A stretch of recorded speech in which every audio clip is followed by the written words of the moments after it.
십계명도 안식일을 지키라고 돼 있으면 요일로 따지면 토요일을 지켜야 되거든요. 근데 저희는 토요일 날 안 모이고 십계명에 남아 있는 안식일이 아니라 주일에 모이는 거잖아요. 모이는 이유가 주일에 예수님이 부활하셨고 예수님께서 주일에 부활하신 것을 제자들이 그 날을 기념해서 계속 주일에 모인 거예요. 예수님 제자부터. 그래서 주일에 모인 이유는 주일이 일요일이어서가 아니라 주일이 부활한 요일이기 때문에 모였어요. 저희가 주일에 모이는 것 자체가 부활을 기념하는 거예요. 그래서 부활절을 딱 그 1년 중에 하루도 기념하지만 매주 기념하는 게 이제 부활절인데, 부활 주일인데, 주일을 지키는 게 부활을 기념하는 거예요. 그런데 증인이 있어야 될 거 아니에요. 예수님이 부활하셨다는 증인. 그런데 그 증인이 제가 이렇게 예를 들었어요. 1번 개바가 봤다. 베드로를 말해요. 2번 12제자가 봤다. 3번 500의 형제가 봤다. 4번 모든 사도들이 다 봤다.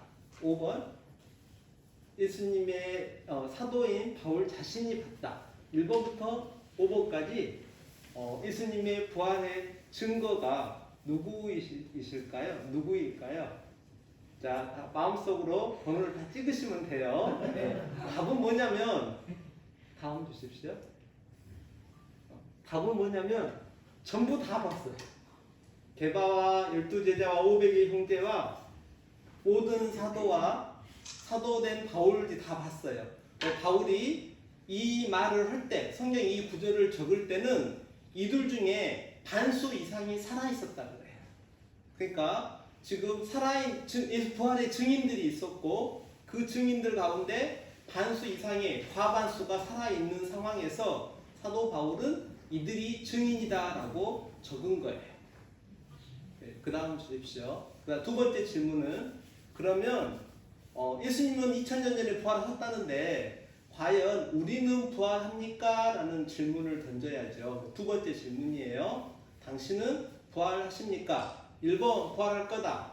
2번 아니다, 나는 부활 못한다. 3번 나는 잘 모르겠다. 부활할지 안 할지. 자, 번호를 선택하시고 네, 다음 답을 볼게요. 답을 주시면 답은 우리 모두가 부활합니다.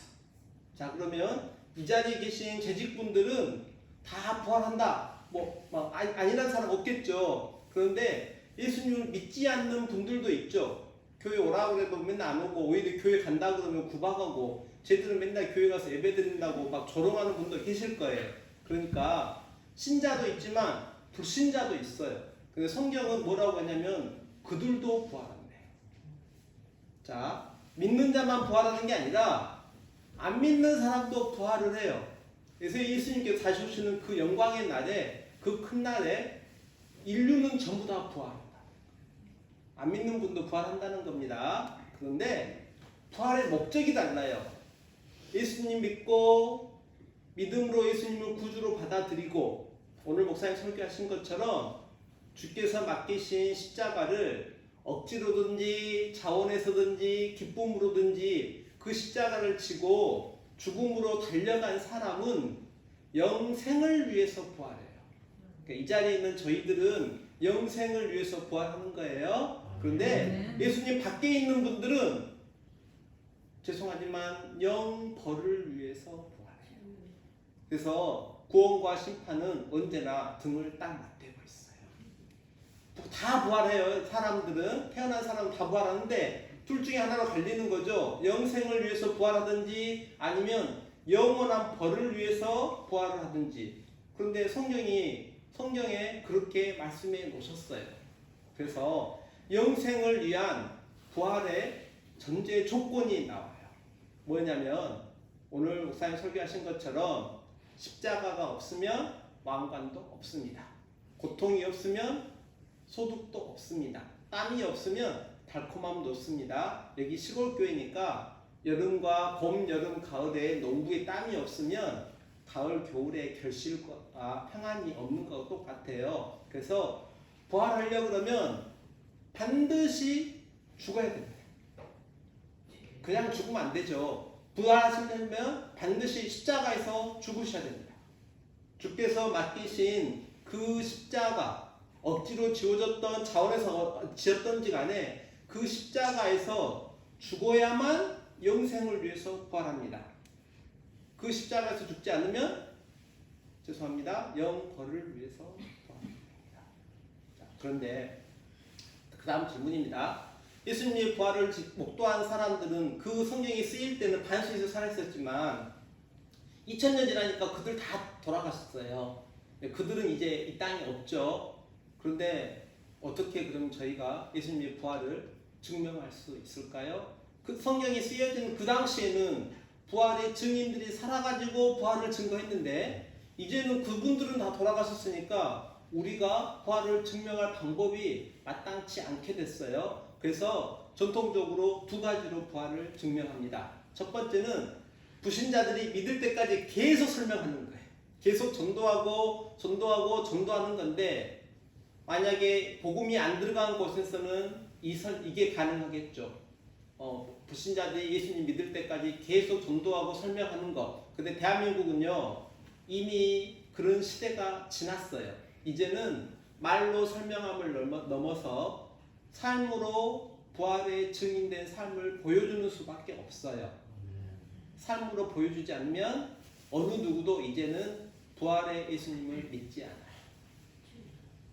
그래서 그럼 도대체 삶으로 예수님의 부활을 증명할 증거가 무엇일까 고민을 하면서 한 9가지, 10가지 써놓고 막 하다가 생각해보니까 이 시간에 하기에 너무 길어요. 그래서 막 줄였어요. 3개 정도까지 줄였는데 다음 주십시오. 첫 번째는 죽음 앞에서 담대한 거예요.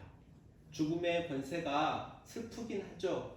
사랑하는 부모님이 돌아가시거나 사랑하는 자녀를 잃거나 혹은 내 배우자가 죽거나 이런다 그러면 가까이 만나지 못하니까 슬프긴 하지만 결국은 부활하게 될 거고 영생을 위한 부활이기 때문에 다시 주님 품 안에서 영원히 함께 있다는 그것 때문에 불신자들처럼 영원히 두렵지는 않아요. 그래서 죽음 앞에서도 담대하고 죽음 앞에서도 당당할 수 있는 모습이 저희 부활된 자들이 가져야 될 모습 중에 하나이고요. 두 번째는 핍박 앞에서도 부활의 예수님을 선포할 수 있는 배짱이 생겨요. 베드로가 분명히 예수님 부활을 목도하기 전에는 예수님과 같이 하셨지라고 물어보니까 3번이라도 부인하고 저주하고 아니라고 했던 베드로가 나중에는 채찍으로 때리고 협박하고 체포 감옥에 넣는다고 해도 나 들은 것을 본 것을 말하지 않을 수 없다라고 사람이 변해버렸어요. 변한 이유는 부활의 예수님을 목도하고 성령님의 감동하심이 임하신 순간에 그의 인생이 변한 거예요. 그래서 저희 재직들도 죽음 앞에서 담대하고 혹은 어려운 핍박이 있거나 복음을 전하면 뭐 이런 거 복음 전하냐고 마을에서 구박하거나 이런 것이 있을지라도 우리가 부활의 증인으로서 보고 들은 것은 말하지 않을 수 없다라는 이 당당함 이런 상황에서도 선포할 수 있는 배짱이 있으셨으면 좋겠어요. 세 번째는 구제예요.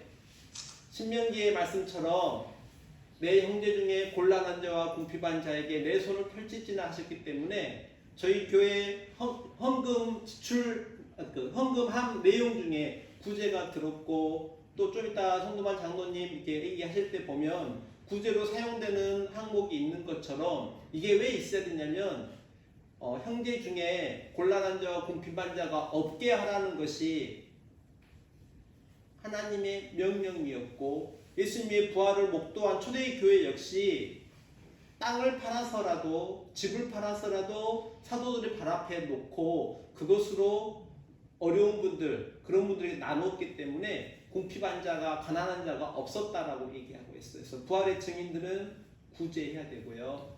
여기가 재직들이 모인 자리이기 때문에 교회는 가만히 두면 저절로 세워져 나가는 나무가 아니에요.